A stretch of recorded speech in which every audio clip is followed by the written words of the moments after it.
Hello. So, meron akong isang leg na turkey dito. So, ito po yung gagamitin kong meat ngayon para sa roast dinner namin ng anak ko. At syempre, meron din akong sausage dito. Sasama ko rin sa pagro-roast mamaya. Also, meron din akong mga vegetable dito na kasama ng roast. So, yeah. So, ipiprep na lang natin. So meron akong ditong onions. Chop ko lang tong onions. So, yeah. So, just rough chop. Don't matter kung anong size niya kasi sasama din siya sa roast mamaya. And then, yung katas niya, yun ang gagawin kong sauce mamaya. Okay? So, meron din akong isang apple dito. So, yeah. Gusto ko ng apple kasi parang nagbibigay siya ng tamis sa sauce. And then meron din akong calamantini dito. So, sama din natin yan. Calamantini, and then dyan. And then, bawang.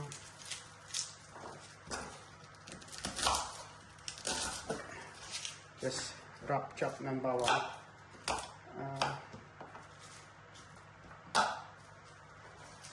Again, it doesn't matter kung anong size niya. May carrots din ako dito.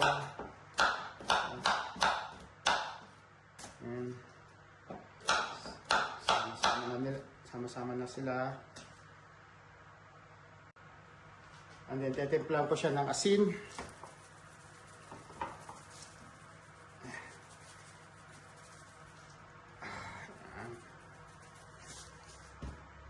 And then, paminta.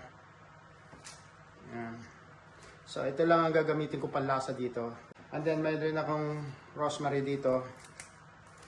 Yan.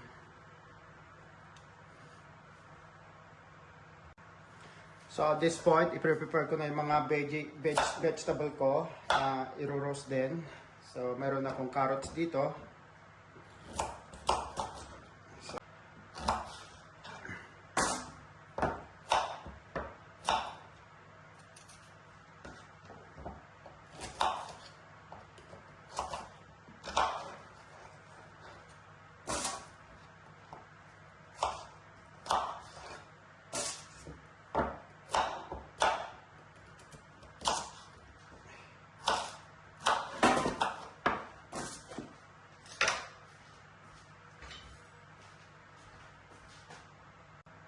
So, itong parsnip, chop lang siya.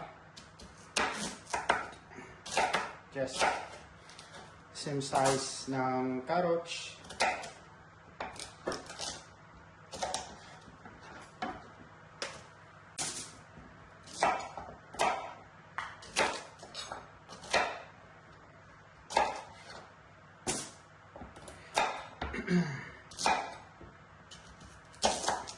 Itong parsnip po, napakasarap nito. Combination dito sa carrots. So napansin nyo, wala akong kasamang potatoes. Kasi meron po akong swede dito. Itong swede, parang patatas din to. So kaya, ayun. Instead na patatas ang gagamitin ko, swede na lang. At mas masarap pa to kaysa sa patatas anyway. So babalatan ko lang tong swede.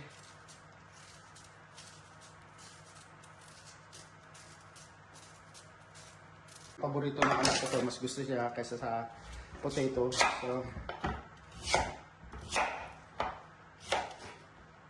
So anyway, it doesn't matter kasi parehas lang silang carbohydrate, carbs din to. Walang sizing or ano man, parang and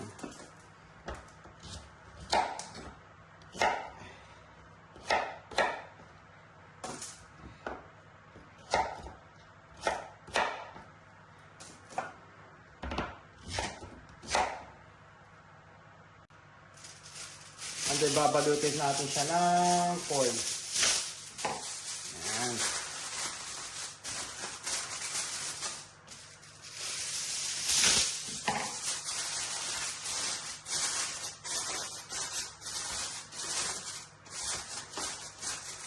Tapos ilalagay natin sa oven. So same dito sa beetroot. Chop lang siya.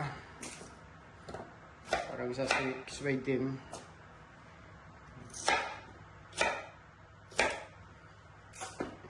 Itong beetroot ay napaka-healthy nito. So perfect match sa mga roast o dinner.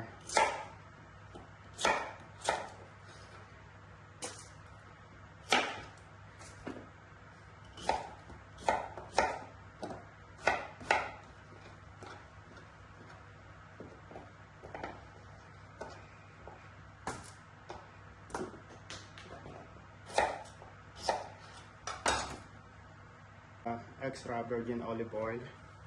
Titimplahan ko siya. Then lalagyan ko rin siya ng konting asin. Konti lang. And then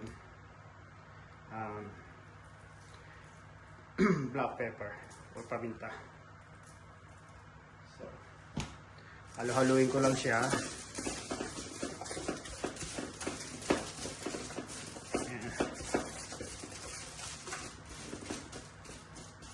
Ilalagay ko na sa oven.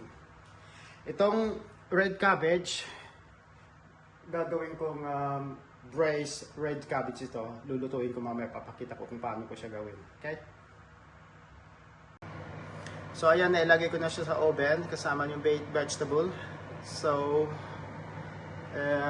ang temperature niya is 180 Celsius. So about maybe less than 2 hours. I-check ko siya mamaya, alisin ko yung foil. And then at this time siguro yung veg luto na rin. Yeah. So update ko kayo mamaya. So at this point gagawin na natin yung braised red cabbage.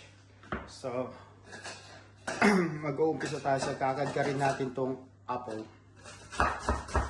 So itong apple ay nagbibigay ng acidity as well as sweetness nitong red cabbage. So yeah, so kagkarila natin. Karila natin siya.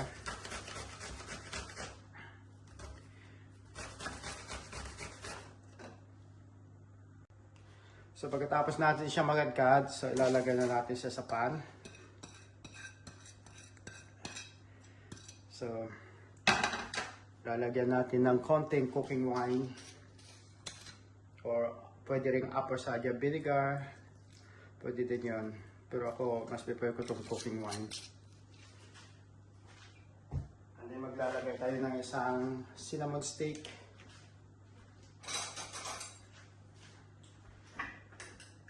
and then sugar, maybe 2 spoons of sugar.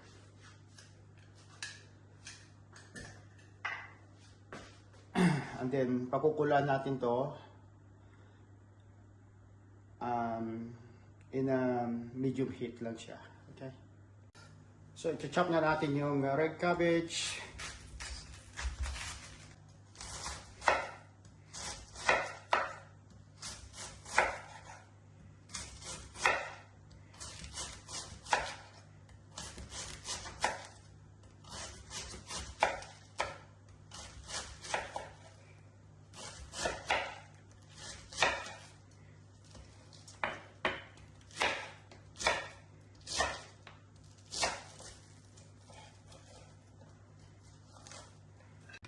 So all the way to the stove. So lulutuin na natin siya sa medium heat. Okay? Medium heat.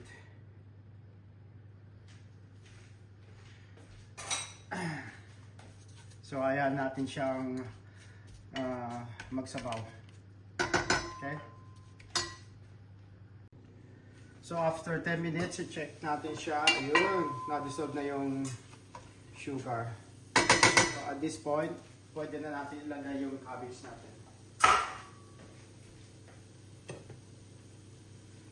Ayan. Ano natin yung cabbage natin.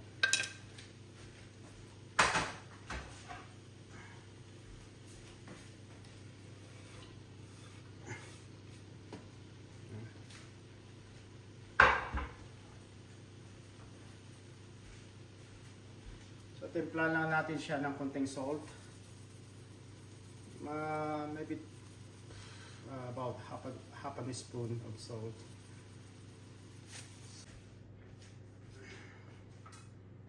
So tatakman natin siya at saka i-simmer natin ng mga maybe 20 minutes, mga ganun in low heat. And then papakita ko sa inyo mamaya kung ano ang peach project niya.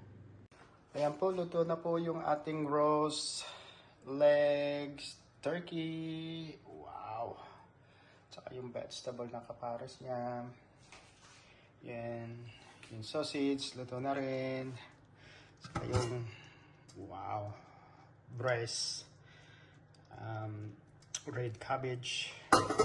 Tsaka yung sauce. Unfortunately, hindi ko naipakita kung paano ko siya ginawa. Pero next time, papakita ko, okay? So, i-dish out ko lang to. Okay? Dinner ngayon. Roast turkey with veggie.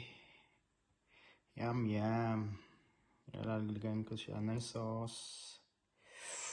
Wow. Wow.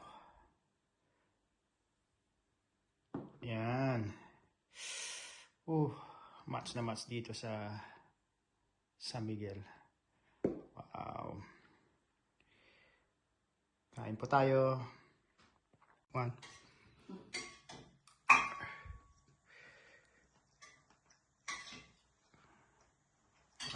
Gam gam.